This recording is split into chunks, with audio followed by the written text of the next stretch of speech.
हम जनता के बीच है, एक बार हम जनता से उनकी राय लेते हैं। आखिर पश्चिम बंगाल की ऐसी स्थिति क्यों हो रही है? सर क्या नाम हुआ? मेरा नाम दीपक झा है। कहाँ से आप? मैं बिहार का रहने वाला हूँ, रहता दिल्ली में हूँ। अच्छा सर, क्या लग रहा है पश्चिम बंगाल में ऐसी स्थिति क्यों हो गई अचानक से?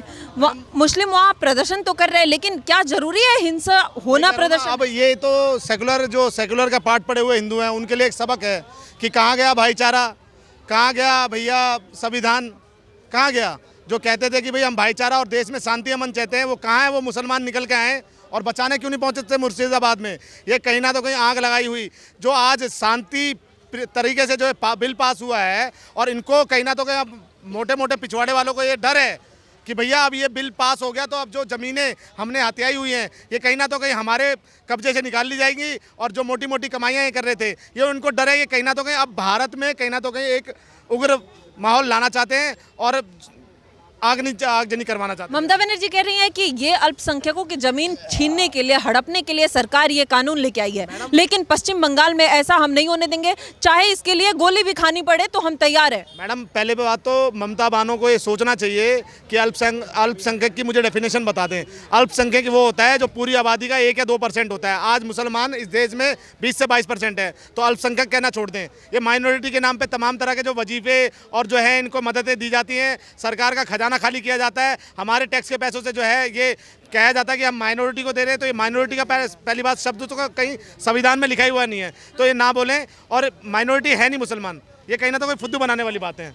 हाँ जी, लेकिन वो कह रहे हैं, अभी अखिलेश यादव भी कह रहे हैं कि ये पॉलिटिकल दुरुपयोग किया जा रहा है, आपके हाथ में सत्ता है, इसका मतलब क्या है कि आप कुछ भी करेंगे, ऐसे कानून बदल देंगे, जब मन करेगा बना देंगे? ये बताओ, ये भूमाफिया था नहीं था वक्फ बोर्ड, जिसको आज खत्म किया है, और ये इस भूमाफिया से अब एक बात बताओ, जो ज़मीनें छुड़ाई जाएंगी, क्या उसमें चाहे हिंदू हो चाहे मुसलमान हो, क्या मोदी जी ने सबको मकान दिए जहाँ झुग्गी वहाँ मकान के तहत जो मकान दिए, क्या वो हिंदू मुसलमान देख के दिए? उसमें मुसलमानों को भी दिए, हिंदू को भी दिए। आप देखिए वक्फ बोर्ड ने दिल्ली के 6 प्राचीन मंदिरों पर दावा ठोक दिया कि ये वक्फ की ज़मीन है, ठीक है। उसके बाद आते हैं अरे तो मंदिरों पे रुक जाओ यार, रुक जाओ तुम्हारे को सुनो मेरी बात को, कागज होंगे, तुम्हें चिड़ की चीज क्यों हो रही है? मेरे को शांति प्रिय तरीके से मेरी बात रखने दो, तुम्हारे पास माइक आएगा तुम बोलना। ये देखो पटना की जमीनों पे इन्होंने दावा ठोक दिया, ये मुसलमान कहाँ चले जाते हैं? अच्छे मुसलमान उस टाइम पे ये मुस्लिम मांग करते हैं, जो देश का सच्चा मुसलमान है। पसमंदा समाज को ये मुसलमान नहीं मानते क्या, जो आज बम पटाखे और मिठाइयाँ बांट के जो है इस बिल का स्वागत कर रहा है? वो क्या पश्चिम बंगाल में पसमंदा मुसलमान नहीं है क्या? मैडम नहीं है ना, तभी तो ऐसा हो रहा है। ये देखो ना, ये कहाँ गया वो, अबे यार कहाँ गया मैम? ये देखो ना, ईडन गार्डन की जमीन पे कौन बोलते हैं? ओवैसी जी बोलते हैं कि भाई ये जमीन है। तो ये तमाम तरह का फर्जी दावा ठोकने का काम कर रहे थे। अब इनको चिढ़ इस चीज़ की है कि ये जो पैसे कमा रहे थे वहाँ से, और कहीं ना तो कहीं इन्होंने कहीं भी बोल देते थे ये हमारी है, ये हमारा है, हमारा देश की संसद को बोल दिया, और इलाहाबाद में जो है कोर्ट को बोल दिया। ये कोर्ट को आना पड़ा भाई, सुप्रीम कोर्ट में, कि भाई मेरी कोर्ट को छुड़ा लो। सबसे ज़्यादा झड़प पश्चिम बंगाल में देखने को मिल रहा है, और पश्चिम बंगाल से वहाँ हिंदुओं पे 3 लोगों की मौत भी हो गई है, और वहाँ से अब लोगों को पलायन करना पड़ रहा है। आखिर ऐसी स्थिति क्यों हुई? क्योंकि मैडम ये भाईचारा तभी तक निभता है जब तक मुस्लिम माइनॉरिटी में होता है, हिंदुओं के बीच में। जब वो हिंदू माइनॉरिटी हो जाता है ना उनके बीच में, तो ऐसे ही फैला जाता है। और ये बंगाल के हिंदुओं को एक सबक है कि अभी भी नहीं संभले ना, और देश के हिंदुओं को एक सबक है कि अभी भी वक्त है, संभल जाओ, नहीं तो इसी तरह से भाईचारा का पाठ पढ़ाया जाएगा और आपको रेला जाएगा। अगर बंगाल में ही मछली बंगाल में रह जाएगी और बंगाली अलग अलग राज्यों में भागने को मजबूर हो जाएगा, ये कड़वी सच्चाई है। आज पश्चिम बंगाल में क्यों अराजकता फैलाई जा रही है? वक्त तो पूरे भारत के लिए संशोधन किया गया है ना, अगर ये इसके अंदर किया है तो सिर्फ पश्चिम बंगाल में क्यों? और दो ममता बानो को वोट। वो बाटा की चप्पल पहन करके तुम्हें मूर्ख बनाने का काम कर रही है, वो सफेद साड़ी पहन करके तुम्हें विधवा बरतेगी तुम्हारी औरतों को। और क्या कर रही है वो तुम्हारे सुहाग उजाड़ के मार दिया ना 3 बंदों को कल। काहे का भाईचारा था? उनकी माँ बीवियों घरवालियों से पूछो, उनके बच्चों से पूछो जिनके यकीम हो गए बच्चे रातों रात, जाकर के पूछो ना क्या कर रही है पुनः राज्य की सरकार में ममता बनर्जी। वहां पर देखो पुलिस वाले बेचारे वो सेफ्टी लेकर के पीछे दुबके पड़े और पत्थर खा रहे हैं, आर्मी वाले पत्थर खा रहे हैं। क्या भारत की आर्मी, भारत का हमारा शौर्य है पत्थर खाने के लिए क्या भर्ती होती है? क्या हमारी पुलिस जो है वो पत्थर खाने के लिए भर्ती होती है क्या? पुलिस डिपार्टमेंट पलायन किए हुए लोग कह रहे हैं कि वहाँ पानी में जहर मिलाया जा रहा है, छोटे छोटे बच्चे पथराव कर रहे हैं। तो आखिर क्या वहाँ का लॉ एंड ऑर्डर संभाल नहीं पा रही है सरकार? आखिर क्यों ऐसी, क्या केंद्र सरकार को भी हस्तक्षेप करनी चाहिए? क्योंकि यही तो है मैडम, यहाँ पे भारत में ना हिंदू मूर्ख है। अभी अगर हस्तक्षेप कर देगी ना भारत सरकार, नरेंद्र मोदी की सरकार हस्तक्षेप कर देगी तो वही एजेंडा फैलाएंगे 26 अलायंस वाले, संविधान की हत्या हो गई, लोकतंत्र की हत्या हो गई, और कुछ मूर्ख कहेंगे हाँ हाँ संविधान की हत्या हो गई। वो एक चूजा आएगा वहां से ध्रुव राठी बन करके वो और बयान दे देगा कुछ, सब कहेंगे हाँ यही एजुकेटेड है। बाकी भारत के अंदर सारे युवा जितने भी लोग हैं सब अनएजुकेटेड है। सुखद है सुनीता विलियम्स गई ना, गणपति जी की मूर्ति लेकर के गई, उसने कहा मैं उनको निहारती थी तो मुझे ताकत मिलती थी। ये उनको भी अंधभक्त बोल देंगे, इनका कुछ नहीं कर सकते आप। ये बेवकूफ़ों लोग हैं जिनका खामियाजा हमारे आपके जैसे लोग भी भुगतते हैं। आज बंगाल की कई महिलाएं भुगत रही हैं जो रात को अंधेरे में पलायन कर रही हैं, वीडियो वहां से वायरल हो रही हैं।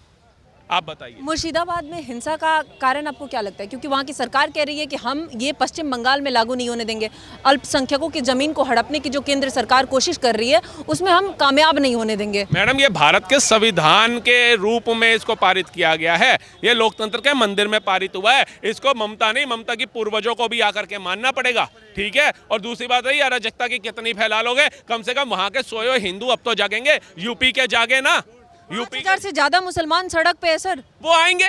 भाई ने बहुत अच्छी अभी एक उदाहरण दिया है ना, जहां पर ये कम है वहां तो ये कहते हैं भैया जी हमारे को थोड़ी रहने के लिए जगह दे दो, फिर ये कहेंगे हमें नागरिकता दे दो, फिर ये कहेंगे ये देश किसी के बाप का थोड़ी ना है। तो वो उनकी सोच है। आज अगर हम भी यहाँ सुरक्षित खड़े हैं तो इसमें संविधान का लेन देन नहीं है, कड़वे शब्द हैं लगेंगे बुरे ना। मुझे पुलिस बेचारी, मैं यहाँ पर सुरक्षित खड़ा हूँ क्योंकि ये आसपास मेरे हिंदू समाज के लोग हैं। जिस दिन वो आ गए अपनी तादाद में ज़्यादा तो मैं क्या, मेरा परिवार भी उस दिन सुरक्षित नहीं होगा। हमें उनके तरीके से चलना पड़ेगा। आप जा करके देखिए जरा भारत के अभिन्न राज्यों के अंदर जहाँ जहाँ पर इनकी तादाद ज़्यादा है, हिंदू ही पलायन का बोर्ड लगाता है। कहते हैं ना मोदी योगी की सरकार आ गई, मुसलमान को जीने नहीं दे रही। 11 साल ही तो हुए मोदी की सरकार को आए। कोई एक राज्य, कोई एक क्षेत्र बताओ जहाँ मुसलमानों ने पलायन का बोर्ड लगाया हो। सभी हिंदुओं के पलायन के बोर्ड लग रहे हैं क्योंकि ये संविधान का खामियाजा दे करके, संविधान बोल करके उनके घर को हड़पने का काम करते हैं और उनके ऊपर इतना जुल्म करते हैं, उनको अपना घर छोड़ करके 20 बच्चे लेकर के जाना पड़ता है क्योंकि उनके पास 17 बच्चे नहीं है ना बेचारों के पास, हिंदुओं के पास। उनके पास हमारे 2 के क्राइटेरिया पे चलते हैं। वो कहते हैं हमारे 2 बच्चों का ही हो गया तो हम किसके लिए जिएंगे, उससे अच्छा इस घर को औने पौने दांव में बेचो और निकलो। उनके 17 बच्चे हैं, उनको अहमियत नहीं है, तभी पत्थर मारने के लिए संबल में भेज देते हैं। और वो 5 बच्चे जो गोली मारे जाते हैं मुठभेड़ के अंदर, उनको 5-5 लाख रुपया देने के लिए सरकारें बैठी है हमारी।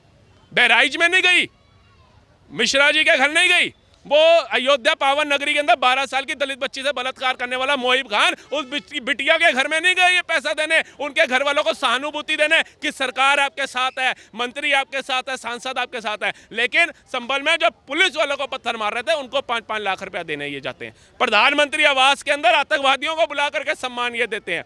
आतंकवादियों की फांसी की सजा रुकवाने के लिए ये लोग कोर्ट के दरवाजे रात को 12 बजे खुलवाते हैं। ये तबूर राणा जो आया आतंकवादी, जो मास्टरमाइंड था, उसका समर्थन करने के लिए ऑन मीडिया रिकॉर्ड में आकर के बोलते हैं। जो ऐसे लोग हैं जो शाहीन बाग में बिरयानियां बांट करके खिला रहे होते हैं और वो भारत के अंदर एकता की बात करते हैं, हिंदू मुस्लिम भाईचारे की बात करते हैं। ये भाईचारा कभी ना बना पाए थे, ना बना पाएंगे, ना आने वाले समय में बन पाएगा।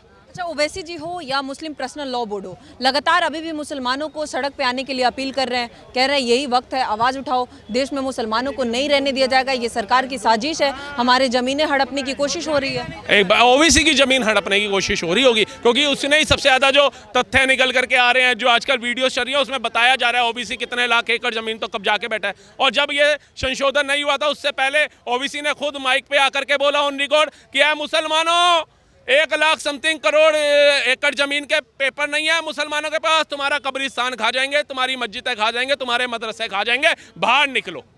तो ये मुसलमानों को बलगलाता है। मैं कहता हूँ मुसलमानों को जब तुम पत्थर मारने के लिए निकलते हो तो उसमें ओबीसी का लड़का क्यों नहीं होता, उसमें अखिलेश के बच्चे क्यों नहीं होते, उसमें लालू प्रसाद यादव के बच्चे क्यों नहीं खड़े होते पत्थर मारने के लिए। पत्थर मारेगा मुसलमान का बच्चा, थाने में केस बनेगा मुसलमान के बच्चे पे, गोली से मरेगा मुसलमान का बच्चा और इनके बच्चे लंदन, अमेरिका और इंग्लैंड में बैठ करके मौज मस्तियां करेंगे।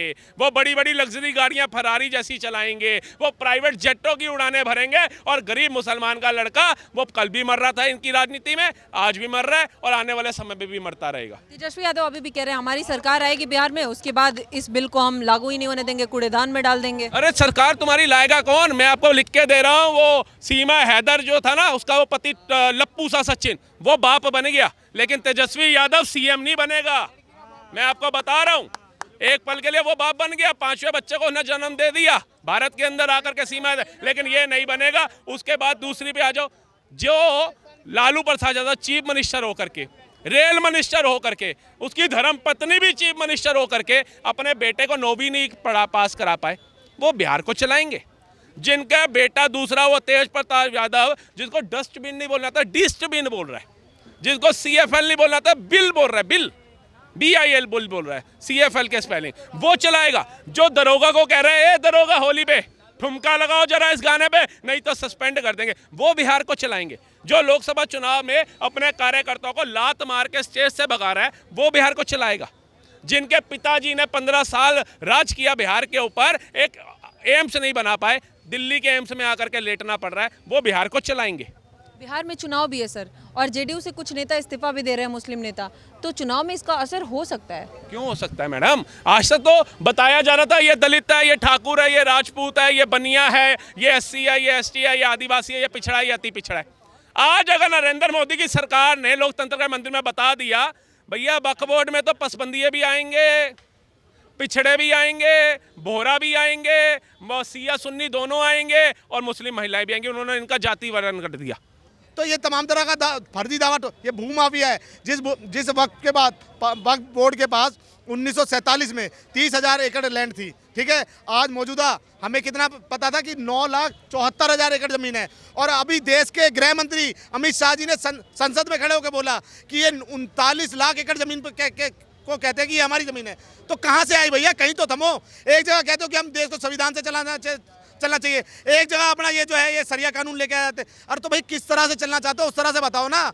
ये देश संविधान से चलेगा, और मैं देश के प्रधानमंत्री से ये रिक्वेस्ट करता हूँ कि इस तरह का काला कानून देश से समाप्त होना चाहिए, इसमें संशोधन नहीं होना चाहिए। लेकिन वक्फ बिल में जो संशोधन हुआ है उसको ओवैसी जी कह रहे हैं कि ये काला कानून है जो बीजेपी लेके आई है। क्यों? क्या ऐसा कौन? एक बात बताओ, फिर ये संशोधन जो हुआ है इसमें यही तो बोला जा रहा है ना कि 2 नॉन मुस्लिम ऐड होंगे, और आपको अगर किसी ने जमीन दी है तो उसका आपके पास प्रॉपर डॉक्यूमेंट होना चाहिए। तो इसमें खलबली किस लिए है? ये खलबली इसलिए है कि इन्होंने जमीनें कब्जाई हुई हैं, ये गरीब आदिवासियों की जमीन इन्होंने कब्जाई हुई है। आप जाके देखो झारखंड में सबसे ज़्यादा लैंड इन्होंने वहाँ पे कब्जाई हुई है, और आदिवासी के पास पैसा तो नहीं होता, वो खुद एक किसान होता है, वो जाके जमीन कोर्ट में इतना समय तो नहीं होगा कि कोर्ट में जाके अपनी पिटीशन लगाए कि भैया मेरी ज़मीन छुड़वा दो। वो खाएगा या अपनी ज़मीन छुड़वाएगा, उसको उसकी लाचारी इतनी हो जाती है, वो कहीं ना तो कहीं वक्फ को अपने सौंप के चला जाता है। लेकिन उनकी चिंता है कि हमारी ज़मीनें छीनी जाएगी।